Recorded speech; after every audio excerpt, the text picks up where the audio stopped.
I'm good to go. You are good to go. I'm on the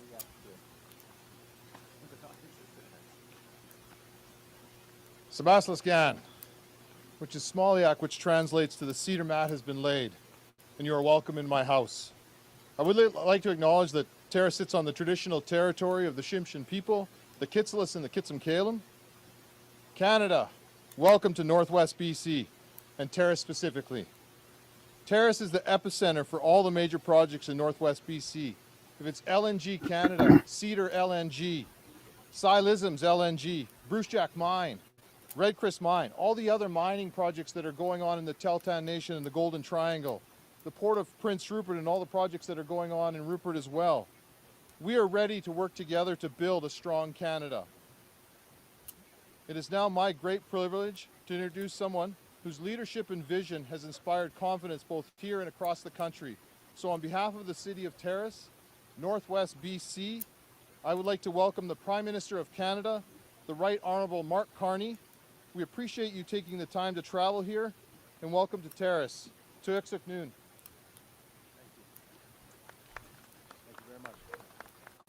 Thank you very much. Thank you all. Thank you very much, Mayor Boytash. Good morning. Bonjour. Bonjour tout le monde. It is a great pleasure to be here in beautiful BC, beautiful Terrace this morning, to be joined as well by Minister Robertson and to be joined by the CEO of the Major Projects Office, Dawn Farrell. I'd like to acknowledge the representatives of the Gitxalas First Nation, the Kitsutkalim First Nations, and recognize that we are here on the traditional territory of the Tsimshian people. I'd like to acknowledge other representatives of other First Nations communities who've gathered with us today and whom we honor. The reason for this meeting is to announce the second group, the second tranche of major projects that will be referred to what's known as the Major Projects Office. Let me talk a bit about those projects and what they're here for. They're here to reinforce our nation. They are part of nation-building strategies to transform our economies, but to build all nations, to build Canada and to build First Nations. They are strategies that will make our country more independent, more inclusive, more sustainable, and yes, more prosperous. Parce que nous sommes dans une situation où le monde évolue rapidement. Les changements technologiques s'accélèrent. La transition axée sur l'énergie verte gagne rapidement de terrain et transforme la demande mondiale en ressources. Et les États-Unis ont fondamentalement changé leur approche au commerce, ce qui menace des emplois et plonge les entreprises canadiennes dans un climat d'incertitude. We're in a situation because of all these changes in the world that many of our historic strengths, based on close ties with the United States, have become our vulnerabilities. We just released a budget last week, and in that budget we estimate that the U.S. tariffs and the associated uncertainty that they're causing will cost the Canadian people about 1.8% of our GDP. Now, let me translate that into real numbers. That's about $50 billion lost from our economy.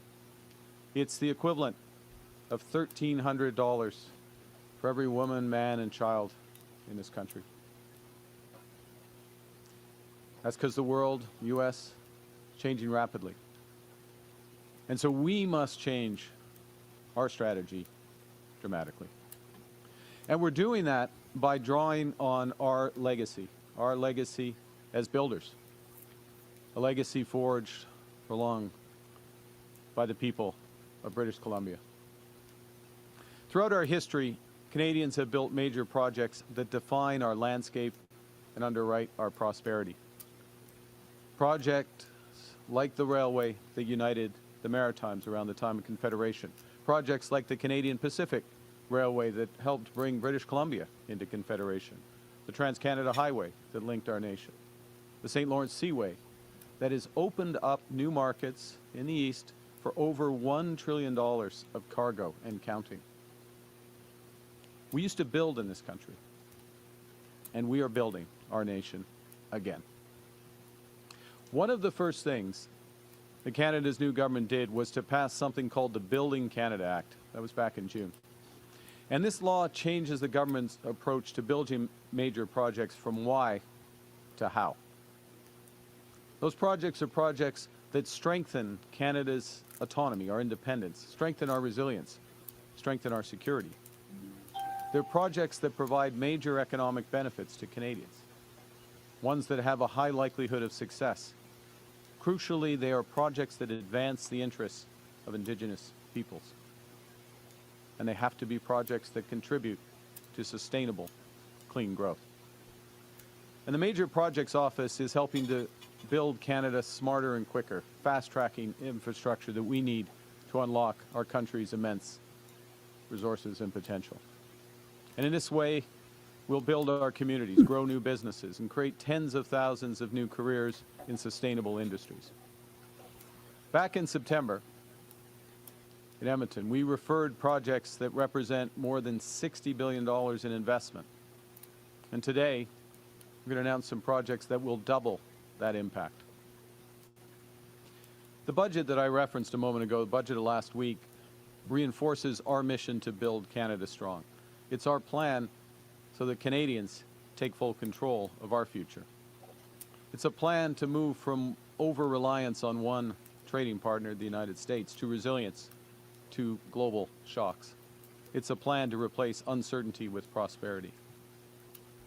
Nous prenons notre avenir en main en bâtissant une seule économie canadienne qui sera propulsée par de nouvelles infrastructures afin de relier nos régions, de diversifier nos marchés, de ramener les logements à des coûts abordables et de protéger nos communautés.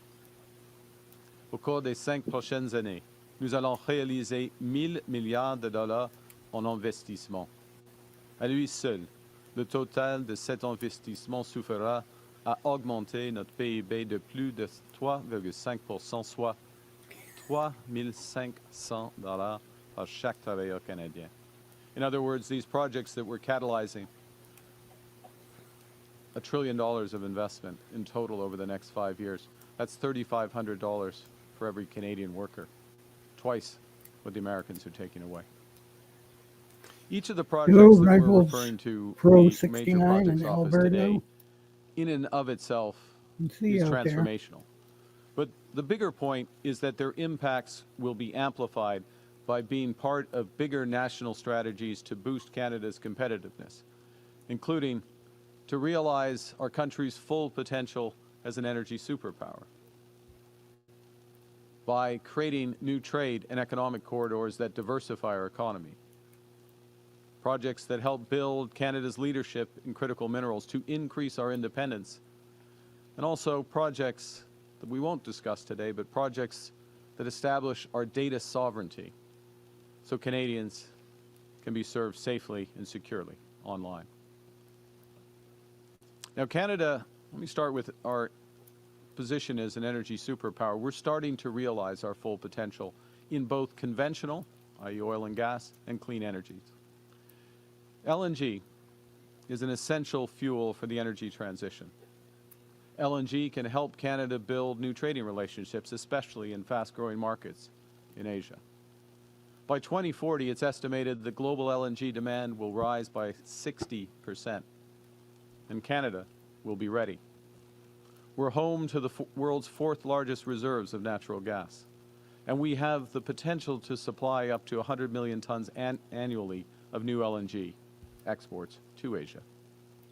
But that will require major investment across a wide range of infrastructure.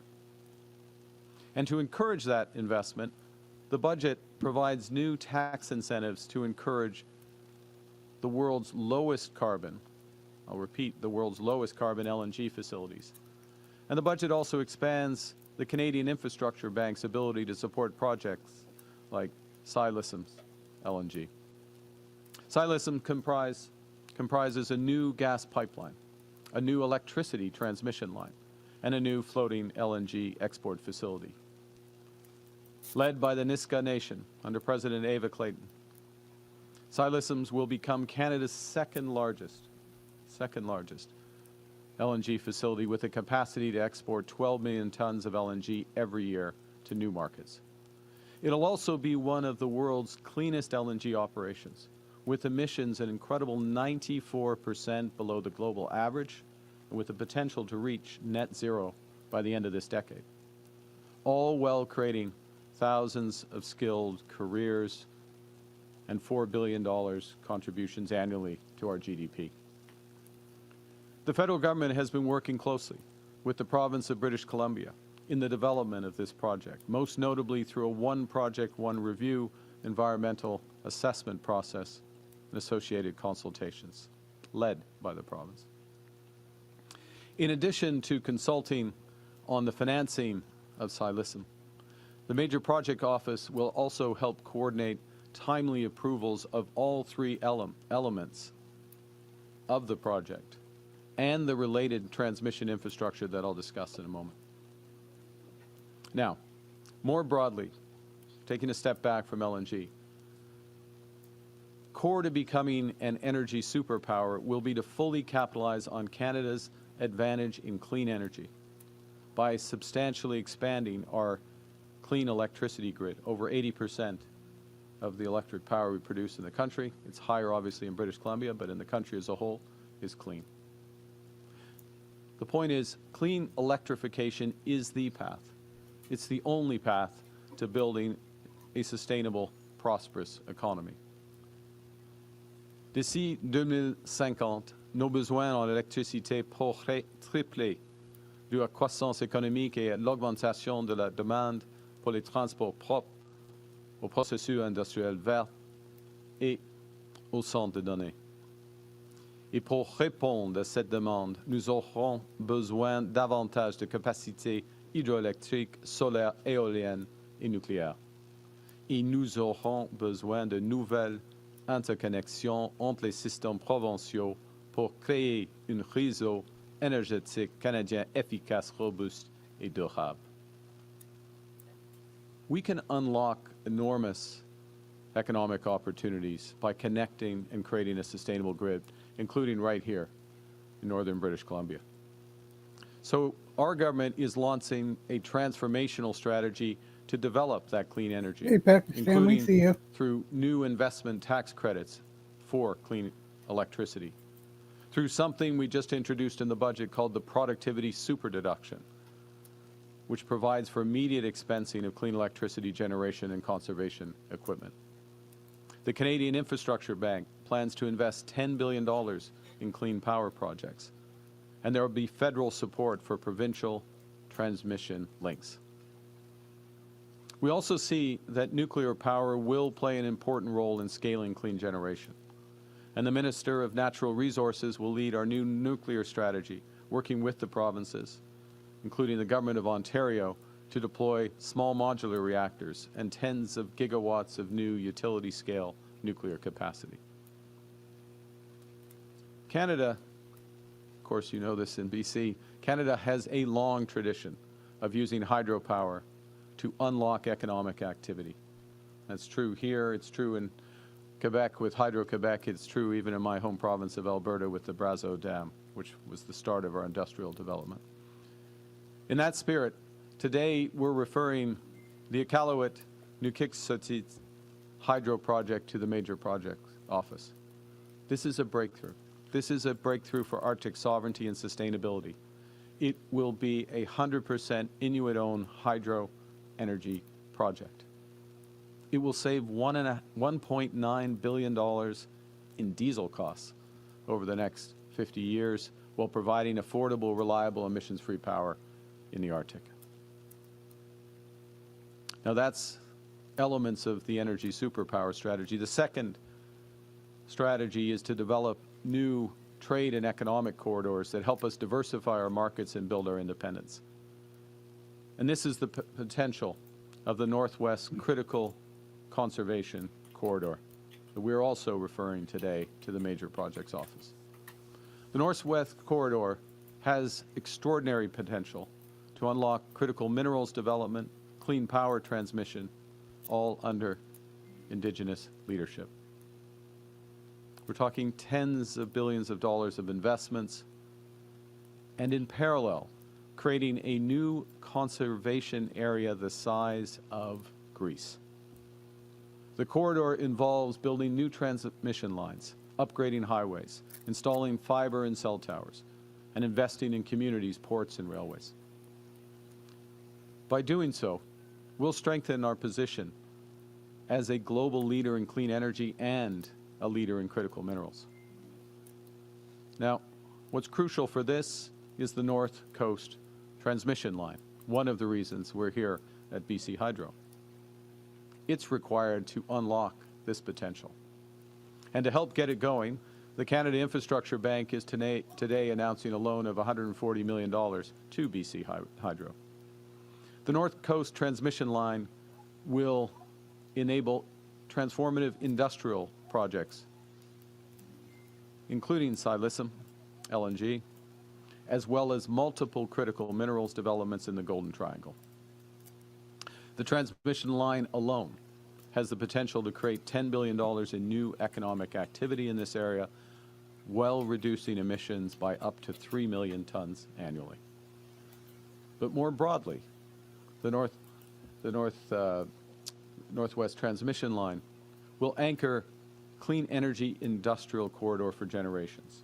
And it has the potential to be connected with the Yukon through the Yukon-BC Grid Connect that will increase the Yukon's energy security and affordability, as well as there's the potential for an interconnect with Alberta to optimize reliability and sustainability in that province. Now, with respect to critical minerals, by 2050, global demand for those minerals is expected to increase fivefold, 5 times. The problem is, at present, the supply of those resources is highly concentrated in one country, and it's very risky. What the world wants is Canada to be the reliable supplier of critical minerals as the world moves to building a more sustainable economy. We're already amongst the top 5 global producers for 10 different critical minerals, and we hold rich geological endowment of all 34. But unlocking these resources through projects in the Ring of Fire in Ontario, La Fosse de Labrador in Quebec and Labrador, and right here, or almost right here, in the Golden Triangle in northern BC, this will attract hundreds of billions of dollars in new investment and create thousands of high-paying, not just jobs, careers, thousands of high-paying careers for miners, carpenters, engineers, and beyond across this country. The federal government is committed that these opportunities are realized in full partnership, including with equity ownership with First Nations communities. The Ring of Fire alone, give an example, in Ontario, has the potential to add over $22 billion to Canada's GDP over 30 years, while advancing growth in partnership with local Indigenous communities. So we put together a critical minerals strategy that will encourage exploration, accelerate project development, support essential infrastructure from the first mile to the mines and the processing facilities, to new trade corridors and ports that open up global markets. Our strategy will support clean power development, as we see here, while providing greater price certainty and competitive financing to the developers to encourage the long-term investments that we need and the world needs. La semaine passée, le ministre des Ressources naturelles a annoncé 26 nouveaux investissements, partenariats et mesures visant à mettre en œuvre des projets de minéraux critiques pour que de 6 milliards de dollars.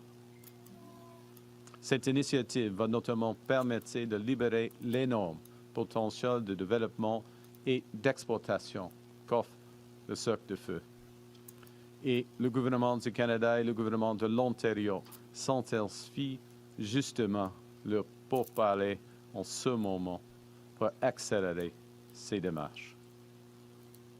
The budget makes major investments to advance critical minerals projects, including a $2 billion critical minerals sovereign fund for those projects and a $1.5 billion first and last mile fund for related infrastructure, as well as expanded tax credits for investments. So here in the Golden Triangle, you can see where those applications would come once we build the transmission.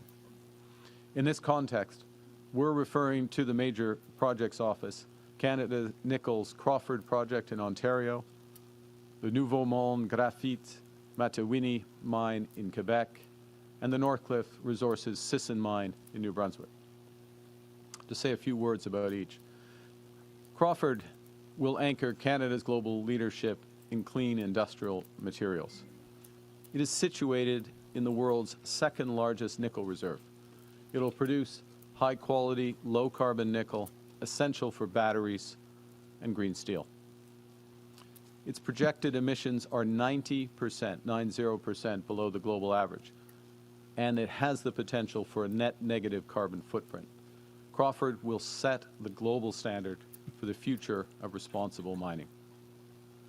The Sisson mine in New Brunswick will produce tungsten, the strongest metal in the world, and it will position Canada as a reliable supplier for steel manufacturing, defense, and protective equipment. Et enfin, la mine Matawini de Nouveau Monde Graphite va transformer les chaînes mondiales d'approvisionnement en batteries. Et ce projet va s'intégrer à l'usine de matériaux de batteries de Contrecœur afin de produire de graphite sphérique utilisé dans les batteries de véhicules électriques et les systèmes de stockage d'énergie, et tout cela sera entièrement alimenté par l'électricité propre du Québec. Le projet va permettre de réduire les sources fortes en carbone, de renforcer la résilience canadienne en matière d'approvisionnement et de contribuer à l'accélération de la transition énergétique. En plus, il va attirer 1,8 milliard de dollars en investissement.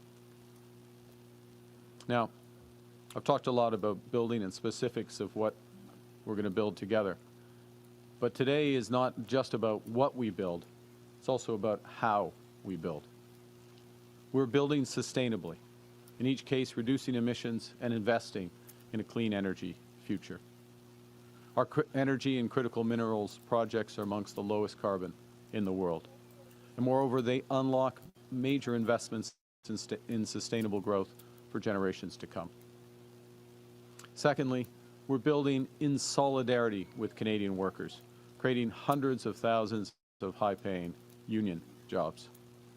And we are always building in partnership with Indigenous peoples to ensure meaningful Indigenous ownership and major economic benefits while promoting the conservation of our natural heritage for future generations.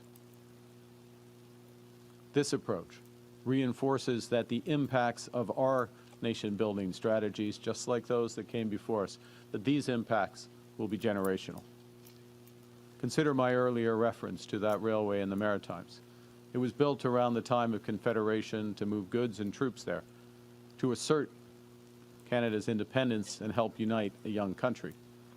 But that line eventually became part of the Canadian National Railway, which now spans more than 31,000 kilometers across this vast land, reaching here to Terrace and from Terrace to the world. That line moves $250 billion of cargo each year and employs nearly 25,000 Canadians. Its infrastructure is old as our nation itself, and it drives this huge economic activity across the country, employing tens of thousands of Canadians and uniting our nation. That's the power of nation-building projects. Projects that Canadians have built before, and projects that we are starting together to build again. Building Terrace strong, building BC strong, building Canada strong. Thank you very much. Merci, and I look forward to your questions. Thanks. All right, we're going to forego the questions there, but that was Mark Carney with the announcement of his second nation building project, which is more energy, obviously, out in BC. I hope you enjoyed this and you leave a like and follow. We're going to call it done for now. Hope you all have a good afternoon. And I'll catch you again. Bye-bye.